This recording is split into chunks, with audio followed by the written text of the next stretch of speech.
You ever just feel like life is noisy? And I don't just mean, traffic outside or the phone buzzing. Mm. I mean the noise inside, that running list in your head, the worries, all the things pulling you every which way until you feel, I don't know, scattered, stuck even. Absolutely. That Mm. constant rush, it's draining. It feels like the default setting these days, doesn't it? Yeah. And most people think, okay, I got to push harder, do more, get another app. But the philosophy we've been digging into this week suggests, well, pretty much the opposite. Right. And that's our mission for this deep dive, isn't it? To explore how intentional silence and calm can actually make things, well, flow in your favor. Not by adding more, but maybe by doing less, quieting things down. Exactly. It's not about being passive. It's an active strategy, really taking control. Okay. Think of it like one of those snow globes. You shake it up, it's all chaos, Yes. where it just swirling Yeah, flakes. auto blur. But the second you let it sit still, Mm. the flakes settle. And suddenly, you see the scene inside, perfectly clear. Ah, I like that. That clarity, that's what inner quiet gives you. So we're going to get into some, practical steps. How to cut down the mental clutter, manage emotions better, act with real intention. Because silence isn't just empty space. Not at all. It's where confidence actually gets built. It's powerful stuff. That snow globe idea really hits home, especially thinking about how most days start. Grab the phone, check the news, rush into whatever everyone else needs, instantly shaking the globe. Precisely. You start the day reacting. So let's start there. Why is silence so foundational, like the bedrock for self-mastery? Well, the core idea is that all that external noise, the pings, the media, people talking at you, it doesn't just stay outside. It worms its way in. Mm-hmm. It pushes all these distractions into your mind until your own inner voice, the one that knows what you actually value, it gets completely drowned out. So you're running on autopilot based on yesterday's problems or tomorrow's anxieties? Exactly. Never checking in with yourself first. Purely reactive. And if we're always reacting, we're not really choosing, are we? We're just responding to whatever pops up. Spot on. And the wisdom we looked at defines silence not just as, no sound, but as a practice, a space you create to come back to yourself. Okay, an active practice. Yes, it's where the meaningful stuff starts. Even carving out, say, 5 or 10 minutes a day, it lets you start filtering that constant stream. And you start to notice things. You really do. Yeah. You start seeing how much of your thinking is just recycled noise from outside, how much energy you're pouring into thoughts that, frankly, don't help you grow at all. Okay, this is where it gets really practical for me. This practice creates a buffer, right? A filter between the thing happening and how you respond. Yes, exactly. A stronger, deeper filter. Self-mastery isn't about trying to control every single thought that pops into your head. That's impossible, exhausting. Right. Mastery comes in that little gap, that moment of choice before you respond, deciding how to react to the thought or the email or the comment. That space between the trigger and the reaction. That's your leverage point. That's where the control is. Okay, so if quiet attention is the starting point, we need to talk about what actually constitutes noise in a practical sense. What kind of things pull us away? Well, noise is really anything that grabs your attention but doesn't give you lasting value. It could be, mindless scrolling on your phone, LZT. having the TV on in the background when you're not really watching, those endless to-do lists that just keep growing. Or this one's big, certain people, the ones who just drain you with constant complaints or drama. Ah, the energy vampires. Yeah. When you're surrounded by that stuff, your focus gets fractured. You feel scattered because you're being pulled everywhere. I think a lot of people hearing this might feel a bit overwhelmed thinking, okay, I need a total life overhaul. But the source material stresses starting small, doesn't it? It's a discipline, not a magic switch. Absolutely. It's about intention, not perfection, not overnight transformation. The advice is actually very concrete. Like, try setting aside just 10 minutes a day. Sit in actual silence. No phone, no music, nothing. Just sit. And maybe when you wake up, give yourself 5 minutes before you even look at your phone. Okay, that sounds doable. And maybe 1 hour in the evening with no background noise, no TV droning on, no scrolling, just quiet. 1 day a week with less media, maybe? It's another great one. Small steps. Okay, but let's be real here. For someone who uses that background noise to cope or just feels uncomfortable with quiet, sitting in silence can feel, well, awkward, maybe even anxiety-provoking. Isn't it just trading one kind of stress for another? That's a really important point, and the material acknowledges that discomfort. It's Yep. totally normal. If your mind's used to running a mile a minute, hitting the brakes feels weird, unnatural even. Right, like something's wrong. Exactly. But that initial emptiness, that fidgety feeling, that's friction. It means you're building a new mental muscle. You kind of have to just let that discomfort be there for a bit. Don't fight it. Don't mistake it for failure. Yeah. Because the stillness that comes after that resistance, that's where the deeper thoughts, the insights, the things that aren't screaming for attention can finally surface. So you lean into the awkwardness. Okay. So once you start creating this little pocket of quiet, how do you protect it? Keep it from getting instantly filled up again. You have to become the gatekeeper of your own attention, setting boundaries.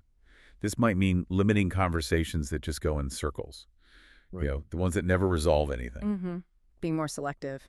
And there's a fascinating link made between mental clarity and physical clarity. Yeah. Like decluttering your space, even just tidying one messy drawer or simplifying your desk is framed as a real act of mental discipline. It helps clear the mind too. External order reflects internal order. Makes sense. Okay, so protecting silence affects how we think, but also how we interact. We talked about not talking. Let's flip that intentional communication. Yeah, this is a great paradox. Real influence, real impact often comes from saying less but meaning more. How so? Well, if you're always talking, just filling the silence, your words kind of become part of the background noise. But if you speak less often, more deliberately, Mm-hmm. when you do speak, people tend to listen more closely. Your words carry more weight. Because you're not just adding to the chatter. Exactly. You've reserved your contribution for what feels essential. And there's that simple three-part filter suggested, right? Before speaking, is it necessary? Is it kind? Is it helpful? Mm-hmm.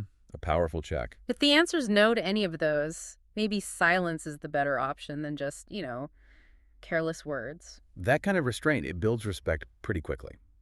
And it connects directly to deep listening, which is a skill in itself, requires patience, presence, humility, really. Stepping outside your own head for a minute. Totally. Putting aside your assumptions, your planned rebuttal, and actually receiving what the other person is communicating. Not just the words, but the feeling, the intent behind them. And that's probably most crucial when you're getting criticism or facing a challenge. The impulse is usually to jump straight to defense. Oh, absolutely. Yeah. But if you can stay calm, really listen deeply, even when it's hard, it's an incredible tool for growth, even if the feedback isn't delivered well. Yeah, even if it's harsh. If you listen past the delivery, it can often reveal a blind spot, a pattern you weren't aware of that needs attention. Quiet reception helps you grow way faster than someone who just argues back immediately. Okay, so we've covered quieting the outside world, improving communication, but often, even when it's quiet outside, the real storm is internal.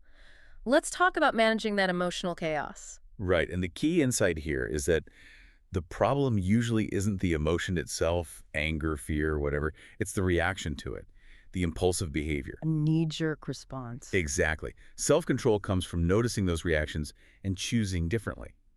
It's about creating that pause, that space between feeling the emotion and acting on it. Can you give a quick example? Like, how does that pause work in the moment? Sure. Okay. Imagine you're stuck in traffic, running late, and someone just aggressively cuts you off. Boom, instant rage, right? Adrenaline spikes. Yep, feel it in my chest already. Okay, so the pause is about recognizing that physical signal. Noticing the tight jaw, the shallow breath, that clenched feeling. The body's telling you. Yes, that physical awareness is your entry point. So instead of instantly leaning on the horn or yelling the impulsive reaction, use that tiny bit of space, maybe just a second, to choose a response that aligns with your values. Maybe that's calm focus. Maybe it's just letting it go for your own safety, not escalating. Catching the impulse before it takes over. That body awareness is key. It really is. That's where you reclaim control.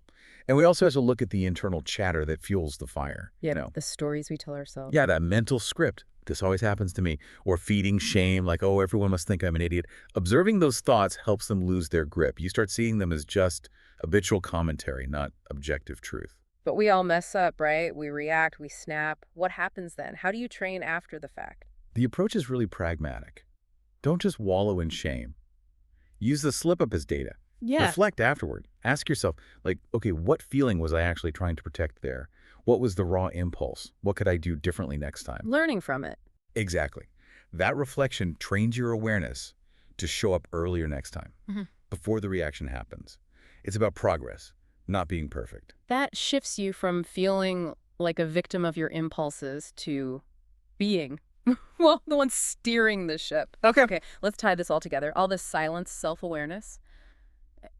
How does it translate into purposeful action, making sure we're actually moving forward? It really starts first thing in the morning. Hmm. That recommended 5 or 10 minutes of quiet reflection before the day pulls you away, using that stillness to sharpen your focus for the day. And that's where you identify maybe habits or fears that are subtly pulling you off course. Precisely. And asking those focused questions.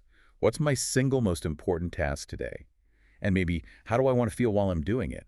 That clarity acts like a shield against all the distractions that are bound to come up. Right. A compass for the day. And to stay on course, you have to treat your energy like Yeah. the incredibly valuable finite resource it is. Meaning you have to protect it.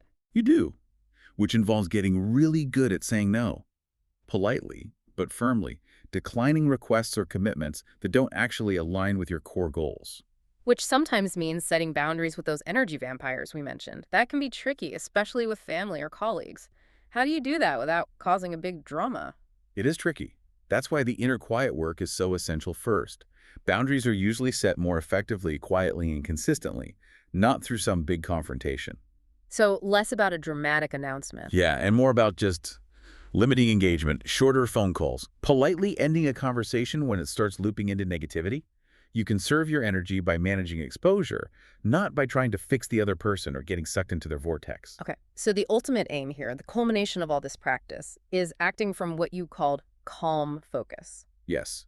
And calm focus isn't passive. It's not just sitting back. It's actually the most potent form of action. Using that inner stillness you've cultivated to direct your energy with precision, like a laser, not a floodlight. So before making a big move, you pause. You pause and ask, does this align with my core values? Hmm. Is this moving me towards what truly matters? That consistent check-in, that quiet determination. That's what ensures you're guiding your life with purpose, not just getting bounced around by whatever's loudest. It really connects everything, doesn't it?